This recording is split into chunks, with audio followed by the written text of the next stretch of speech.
आप सबकी ताकत के बल पर चाहे जितने राकेट टिकैत जितने आवे, क्योंकि मैं राकेट टिकैत को बहुत अच्छी तरह से जानता हूँ, 2 कौड़ी का आदमी है। टिकैत को बहुत अच्छी तरह से जानता हूँ, 2 कौड़ी का आदमी है।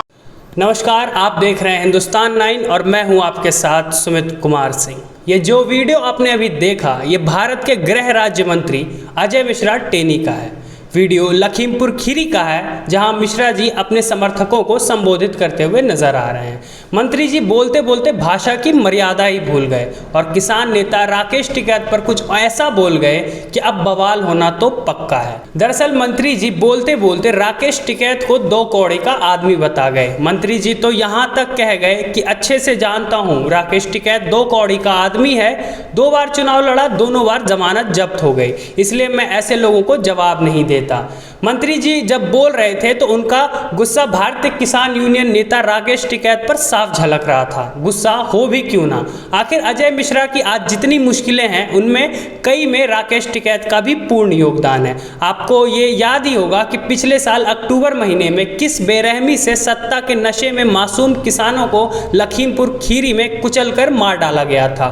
उसके बाद सरकार ने शुरुआत में चुप्पी साध दी, लेकिन कहीं ना कहीं राकेश टिकैत का ही दबाव था, जिसकी वजह से अजय मिश्रा टेनी के बेटे आशीष मिश्रा को जेल जाना पड़ा। जबकि अगर टिकैत का दबाव ना रहा होता तो किसानों को कुचलने के मामले में आशीष मिश्रा को जेल ना जाना पड़ता।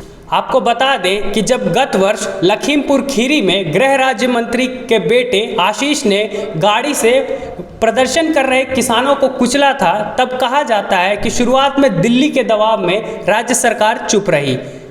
चुप भी क्यों ना, आखिर पिता गृह राज्य मंत्री जो ठहरे। पर जब किसान नेता राकेश टिकैत ने इस मामले को जोर शोर से उठाना शुरू किया, लगातार सरकार के खिलाफ हल्ला बोल रहे थे, तो चुनाव को नज़दीक देखते हुए सरकार को झुकना पड़ा और तब जाकर दबाव में राज्य सरकार ने आशीष मिश्रा पर एक्शन लिया। वरना शायद मंत्री जी सोच रहे होंगे कि उनके और उनके बेटे का कोई क्या बिगाड़ पाएगा। यानी कि जब सैया भई कोतवाल तो डर काहे का वाली कहावत उनके मन में चल रही होगी। लेकिन उनके बेटे पर कार्रवाई भी हुई और आशीष मिश्रा को जेल भी जाना पड़ा।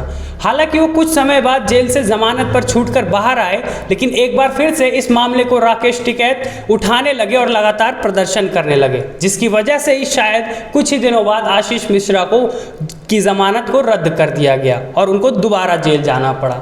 इसके बाद हाल ही की बात करें तो 22 अगस्त को एक बार फिर से किसान दिल्ली की सड़कों पर उतर आए और दिल्ली में जमा होने लगे। इसका कारण है कि किसान अपनी कुल 8 मांगों को लेकर वापस आए हैं और सरकार से उन 8 मांगों को मनवाने की कोशिश में हैं। इन मांगों में जो प्रमुख मांगे हैं उसमें लखीमपुर खीरी नरसंहार में पीड़ित किसानों के परिवार को इंसाफ मिले, जेल में बंद किसानों की रिहाई हो और केंद्रीय मंत्री अजय मिश्रा टेनी को भी गिरफ्तार कर दिया जाए। आपको बता दें कि इस आंदोलन को भी राकेश टिकैत का समर्थन प्राप्त है, यानी अजय मिश्रा की हर मुश्किल में कहीं ना कहीं राकेश टिकैत का हाथ है। हालांकि राकेश टिकैत को कल दिल्ली आने नहीं दिया गया और आंदोलन करने से पहले ही उन्हें गिरफ्तार कर लिया गया, लेकिन टिकैत के तेवर देखकर लग नहीं रहा कि वो इस बार भी अपनी मांग बिना मनवाए वापस जाने वाले हैं। और अगर वो ऐसा करने में सफल रहे तो सबसे ज़्यादा मुश्किल कहीं ना कहीं अजय मिश्रा टेनी को होगा। शायद यही डर मंत्री जी को भी सता रहा है और शायद इसी वजह से वे ऐसे बयान दे रहे हैं और अपना गुस्सा भी जाहिर कर रहे हैं। इस मामले पर आगे और क्या होता है ये हम आपको बताते रहेंगे और इस मामले पर आपकी भी क्या राय है ये हमें कमेंट बॉक्स में लिखकर ज़रूर बताएं और तब तक के लिए देखते रहिए हिंदुस्तान 9 न्यूज़। बहुत बहुत धन्यवाद।